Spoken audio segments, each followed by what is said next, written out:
গোপন কূটনৈতিক চ্যানেলে ইরানের সঙ্গে যোগাযোগ রক্ষা করেছে আমেরিকা। যুক্তরাষ্ট্রের প্রশাসন প্রকাশ্যে কঠোর অবস্থান ও চাপের কৌশল দেখালেও একই সময়ে গোপনে ইরানের সঙ্গে যোগাযোগ বজায় ছিল এমন দাবি উঠে এসেছে আন্তর্জাতিক গণমাধ্যমের প্রতিবেদনে।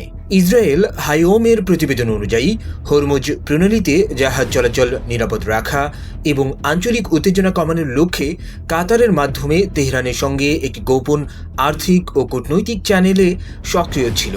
প্রতিবেদনে বলা হয়েছে, বিশ্ব জ্বালানি বাজার স্থিতিশীল রাখা, তেলের দাম নিয়ন্ত্রণ এবং সম্ভাব্য বৃহত্তর মার্কিন ইরান সমঝোতার ভিত্তি তৈরির উদ্দেশ্যে প্রায় এক মাস আগেই এই প্রক্রিয়া শুরু হয়। এছাড়া কাতারে থাকা ইরানের তহবিল ব্যবহারের সুযোগ, ট্রানজিট ফি ও বাণিজ্যিক লেনদেনের জন্য প্রায় $1 বিলিয়ন ক্রেডিট লাইন নিয়ে একটি সীমিত আর্থিক কাঠামোর কথাও উল্লেখ করা হয়েছে।